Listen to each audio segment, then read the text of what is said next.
Hello everyone, this is Sunita Sahu, student of MSc Second Sem Zoology Department. Hello everyone, myself Sarveshwar Bag, MSc Second Sem. Sunita and me, we both are discussing on the topic of electrophoretic pattern of DNA fragment of human and its significance in evolution. In simple word, we can discuss importance of gel electrophoresis in analysis of human genome in the different fields. Before we start our discussion, Sarveshwar, I would like to tell you a story. Yesterday I was watching a crime movie.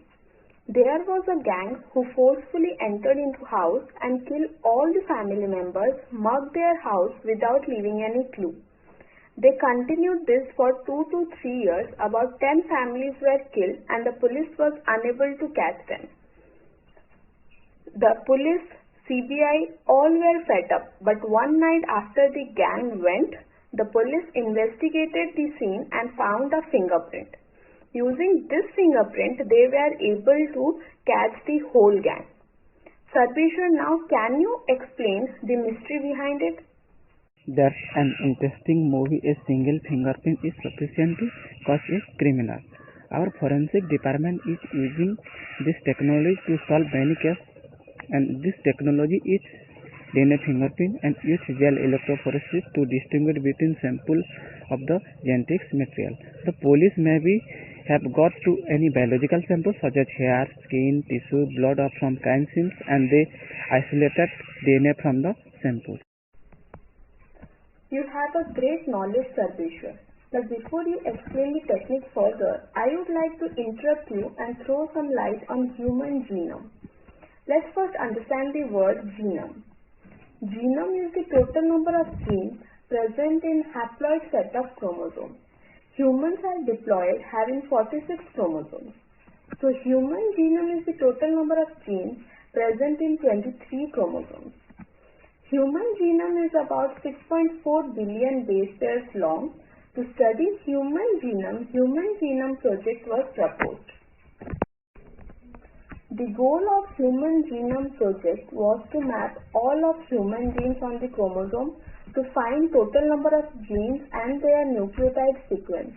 It was estimated that human genome has 80,000 to 1 lakh genes, but later on, after sequencing, it was found that human genome has only 20,000 genes. Every individual in this world has their own unique genetic makeup, and this is called genetic fingerprint. We know DNA is very long and is present in condensed form as chromosome. Each DNA has several thousands of genes that are made up of 4 types of nucleotides having 4 different nitrogenous bases, that is adenine, guanine, thymine and cytosine. In such a long DNA, only 1% of the genes are functional and the rest 99% are either regulatory genes or the non-coding genes or the genes whose activity are not known to us. 99% of the nucleotide sequence is same between humans and only 0.1% is different, and this difference is helpful for DNA fingerprinting. This 0.1% minute differences are called the variable number of tandem repeats. They are only 20 to 100 base pair long and repeated several times. Now you may be thinking human population is too large. So how every individual can have unique VNTR? So the probability of 2 individuals having same VNTR is 1 in 300 million individuals. Now you and me may have the same VNTR sequence, but the number of repetition of this sequence may vary. For example, you may have the sequence repeated 5 times, but I have this 7 times. So here the difference is seen. Now this VNTR helps in DNA fingerprinting. Now please Sarveshwar explain the DNA fingerprinting with the crime scene that we are discussing. As I have already mentioned, the DNA isolated from the sample found in crime scene, then the DNA is digest with one or more digestive enzymes. Remember, for any crime we have done suspect, so we perform DNA fingerprint to know suspect the DNA matches with the DNA obtained from the crime scene. So the biological samples such as blood tissue are taken from each suspect and DNA isolated and fragmentation is done. Gel electrophoresis is a separation tracking for the charged molecule and electrophoresis occurs in gel medium. For DNA is agrogel is mostly used. The gel is contain microscopic spore of its different size. DNA is a negative charge molecule because it has the phosphate group, and DNA can be drawn through the agrogel using the electric current because the negative charge molecules attract towards the positive charge electrode or anode. Small DNA molecules are able to move rapidly, and then large DNA fragment is more weakenless compared to the size of DNA molecule within the several different sample. By comparing in size of the DNA fragment produced by the restriction digested, the DNA fingerprint and individual can be generated. Thank you, Sarveshwar. You explained electrophoresis in short but very nicely. The DNA fingerprinting is a lengthy process, but I would explain it in a short. Now I would like to explain how we can catch the criminal by performing electrophoresis. The picture you are seeing is the agarose gel, which has DNA fragments of the suspects and the DNA from the crime scene. The first well has DNA fragments obtained from the crime place. Second, third and fourth well have DNA fragments of suspect 1, 2, 3 respectively. Here we can compare the bands of all the suspects with the DNA obtained from the crime scene and find out who is the criminal. Suspect 1 has first and second band in common with that of the DNA from crime scene. Likewise, suspect 2 has first and last band in common, and suspect 3 has all the bands in common with the DNA of crime scene. That means suspect 3 is the criminal. This is another example. Let's again compare the bands. So we can see that suspect 1 has the first and the second last bands common with the crime scene. Suspect 2 has second, third and fourth band in common, and suspect 3 has the first band in common. None of the DNA fragments of any suspect completely matched with the DNA obtained from the crime scene. That means the police are in wrong direction of their investigation and they choose the wrong suspects. You did a good work, Sunita, by explaining it with picture. So this is how to gel electrophoresis is analyze human DNA fragment. In crime case, I can also use in resolving the paternity case.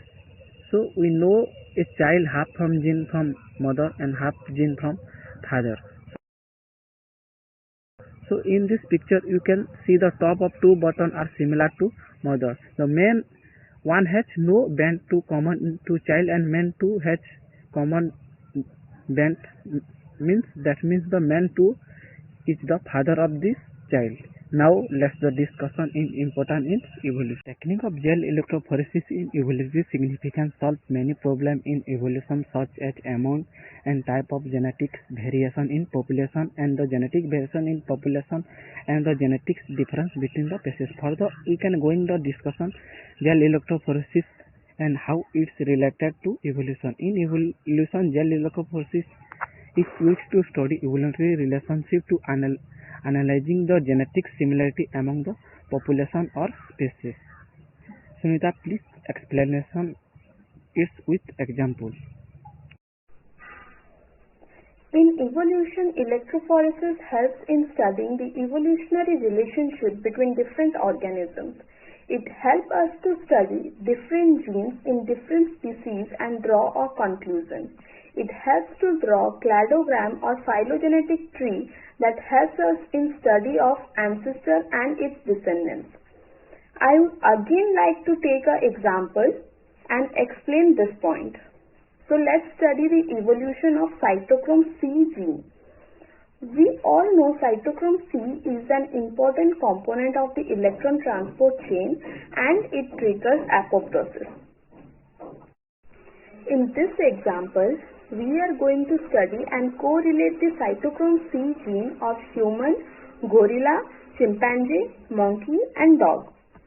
For this, we have to first isolate the cytochrome C gene from all the 5 animals and treat them with the same restriction enzyme that recognizes GTTA sequence and cuts between TT. I have the cytochrome C gene of human, gorilla, chimpanzee, monkey and dog. The restriction enzyme looks every time for GTTA sequence and cleaves between the TT. Cytochrome C gene is 600 to 700 base pairs long. This is just a part of that gene. The pink color highlighted region is the GTTA. Now restriction enzyme, that is also known as molecular seizure, cuts between the TT of every GTTA sequence.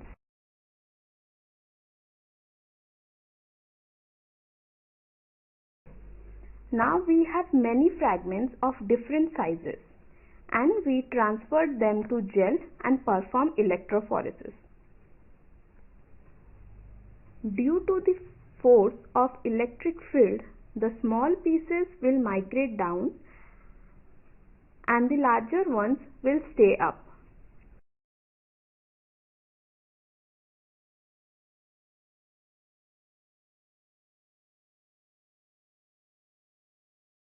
This is how the bands look like after electrophoresis. On gel, it will look somewhat like this. The first well represents the ladder, the second well has the fragments of man, the third well has gorilla, then chimpanzee, monkey and the last well has the fragments of dog. From this we can look at the relatedness between them for cytochrome C gene. Here we can clearly see that humans and gorilla have all the bands in common. That doesn't mean human is a gorilla, it just means that the gene for cytochrome C is conserved. Now if we compare with chimpanzee, there are only 3 bands that match to chimpanzee. That means it is distantly closely related to human and gorilla, but we still have differences. Chimpanzee and monkey have 4 bands in common. That means they might even be more closer to each other than the chimpanzee and gorilla. This gives the conclusion that greater the similar number of bands, more closer the two organisms are, and greater the dissimilarity of the bands, more distant they are. We have some bands in common. That means we all belong to class mammals. So conclusion, our discussion is that important electrophoresis has wide variety of important. It provided information how to close to species and how to close to child and its parent genes. Thank you.